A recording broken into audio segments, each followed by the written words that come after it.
guys, what's up? It's Nicole. If you're new here, hit that like button, subscribe, and click the notification bell so that you're notified every single time I upload a new video. Now, hopefully you've read the title of this video and you're pretty much aware of the fact that everything we do in the morning completely affects how we're going to feel for the rest of the day.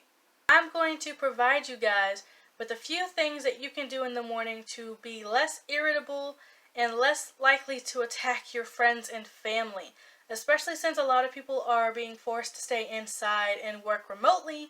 I don't want anyone to feel cooped up and annoyed throughout their day. So hopefully these tips help you, because they help me a lot. Let's get started. Don't hit that snooze button. Now, I've mentioned this once in one of my other videos. Waking up in the morning can be hard. It can be extremely hard, especially on days that you don't have to wake up early in the morning. And when that alarm goes off, you just want to hit the snooze button and keep sleeping. I completely understand that. I myself do that way too many times to count. Some people have completely given up on their ability to not hit the snooze button, and they just set multiple alarms, and that's not helping either, because you probably sleep through those too. You set those alarms because you know you want to get up, but you just don't have the willpower to follow through.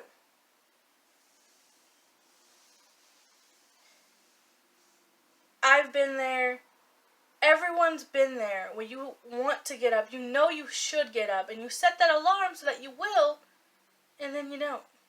The simple answer and the simple solution is to just not hit the button. But how do you not hit the button? We all hit the button. How do you stop? While it may be different for everyone, depending on your phone, I have resorted to a puzzle alarm. And so basically, in order to turn the alarm off, you have to complete the puzzle. Now, it's a very simple puzzle, something that a second grader, maybe even a kindergartner, can complete. But it wakes my brain up enough that I can't fall back to sleep within 10 minutes. And I'm that kind of person that if I can't fall back asleep within 10 minutes, then I gotta get up, because I can't just sit there. It's boring. It's way too boring to just lay there and try and fall asleep, especially if the sun is shining through my window. So that's what I've resorted to. Not all phones come with this though, and I've done some research into apps that you can download for your different phones. For the sake of time in this video, I have put the names of those apps down in the description. Hopefully you guys take a look at those. But this has really helped me at least a little bit. It really stops me from having to set multiple alarms and having to put myself through that over and over again, knowing that I'm probably going to hit the snooze button, so I really love it. Now, considering you just turned your alarm off, you're probably going to want to check your social media accounts and your emails and your text messages. Don't do it. Yeah, you heard me. Don't do it. You might be tempted or addicted, but don't do it because it's going to cause you stress. And I know a lot of people say, it doesn't cause me stress, but it does. Because you have all these different things pulling at your attention, things that you know you need to do, and things that are being yelled at you to do, especially if you have your to-do list on your phone. You don't want to look at that because you don't want to start thinking about things that are way down the road when you just woke up. You just woke up. So don't touch your phone after the alarm goes off. Once you turn the alarm off, put your phone down. I really prefer that you don't even have it in your room, but what can you do? So don't check any of your social media accounts or emails or any of that stuff. Leave it alone. Just don't touch it. The next thing you need to do is make your bed. Now, it might not seem important because it's a small thing to do, but it really really is, because it starts off your day. It's the very first task that you complete. And it sets the tone for the rest of your day. Really, it does. In a 2014 commencement speech at University of Texas at Austin, Admiral McRaven shared his thoughts on this matter.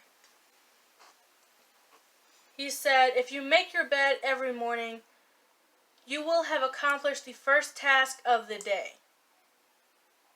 It will encourage you to do another task and another and another. By the end of the day, that one task completed will have turned into many tasks completed. Making your bed will reinforce the fact that little things matter in life." And I have to say, I completely agree with that.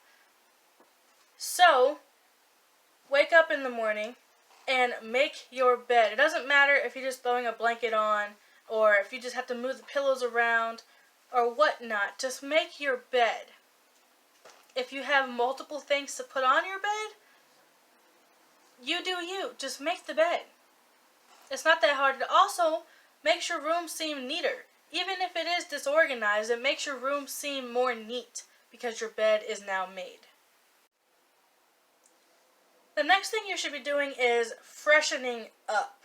This includes washing your face, opening up the curtains in the window to let some air and light into your room, especially if you've been in there for a while.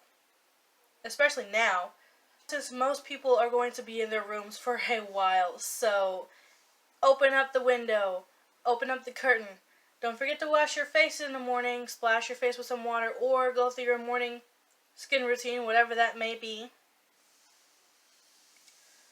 This also includes stretching. Stretching is something you should be doing every morning. It doesn't really matter what kind of stretches, but there are tons of them out there. Water. That's the only thing that you should be doing at this very moment. Waking up in the morning, doing everything else doesn't really matter unless you've drank some water.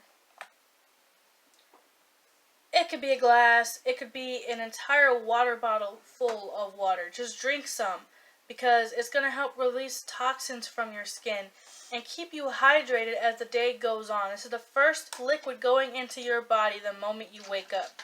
You do not want it to be pop or anything like that except for water. Now you can eat breakfast.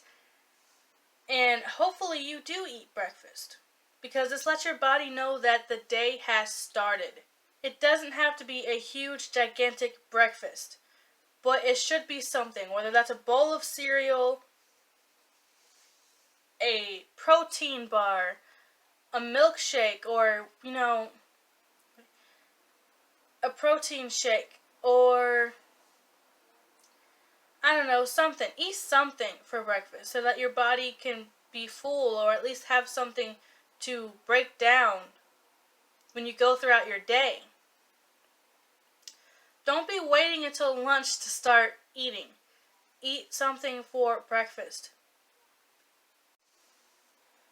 While you're eating breakfast, or after, whichever you choose, that is the best time to pick up your phone and check your social media and your emails and your text messages. Now, it may seem like a long time since I told you not to, but the goal here is to at least give yourself 15 to 20 minutes without touching your phone the minute you wake up. If you want to spend that entire time in the shower, that's on you. But 15 to 20 minutes allows your brain to acknowledge that it's woken up. There's nothing to distract it. There's nothing to damage it in any way. And when you're sitting down to eat breakfast or grabbing something to go, it's the best time to check your social media accounts. Get caught up on what's happening. Do whatever you have to do. Just don't do it when you wake up. next most important thing you should be doing in the morning is going for a walk. Now, this can be hard if you live in an area that doesn't have anywhere you can walk, or if you live in an area where the weather is constantly changing, so maybe it's raining that day, or it's way too hot that day, then I suggest you invest in a treadmill, or maybe you can use your basement. Most basements, hopefully, at least some of the time, are big enough that you can walk around in them. So go down into the basement, take your dog maybe, and walk around in the basement. Check your social media accounts, watch YouTube, do something to distract yourself while you're walking around in the basement, just to get some exercise in, because you need this in the morning. This is definitely something you're going to want to get in, regardless of whether you're going outside or going down into the basement. Do something that you don't want to do. Now, we all have something that we don't want to do, whether that's a box that we have to fill, or a book that we have to read, an assignment we have to finish. Whatever it may be, we all have something we don't want to do. And if we can do it from home, I suggest that while you're doing nothing in the morning, you sit down and you put some time towards that thing that you don't want to do. The last thing that I think everyone should be doing in the morning to better themselves and to feel better throughout the day is to read and watch the news. Now, with the times changing, a lot of people watch the news on their phones, cable, or whatnot. And that's fine. I do the same thing. But I also think that some people should take the time to read an actual newspaper. And the reason for that is, one, it's better on your eyes, and two, you might actually find something in the newspaper that you didn't actually think you'd see on TV. Newspapers have a lot of things that the news doesn't actually have, like the funnies and ads and stuff, like apartments and stuff. Like if you're looking for an apartment and you can't find one in your price range online, 10 to 1 there's one in the newspaper, and you don't even know to look there because you don't read the newspaper. So I suggest everyone read the newspaper and watch the news. You don't have to subscribe and get a newspaper delivered to you. Most stores nowadays at least have a rack full of newspapers that you can go and buy.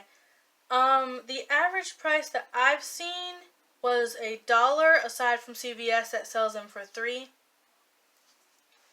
It's a very good idea to do it. This is going to help you feel better throughout the day, especially if you know what's going on. You're not going to be blindsided by something. You're going to know everything and be up to date, and that's exactly what's going to help you feel better and be less irritable. So that's everything that I have. I'm actually going to make a part 2, so be looking for that eventually. I wanted to say that the reason why I haven't been uploading as much is because I am in the process of boxing up my room. If you haven't noticed, the box in the box behind me, I'm currently moving amidst this crisis. And it's actually been pretty hard and time consuming, especially since I've been here for so long that I kind of don't want to box things up. I mean, I want to move, I just don't want to box things up because this is my room. But, yeah, I've been moving, and that's why hopefully things get back on track now that I've started boxing more. And I've got some new ideas for some kind of videos, and I'm also going to show you guys my progress in boxing up my room occasionally. If you guys have any questions or need to know anything, hit me down in the comments below. Thank you guys so much for watching, and I will see you guys in my next video.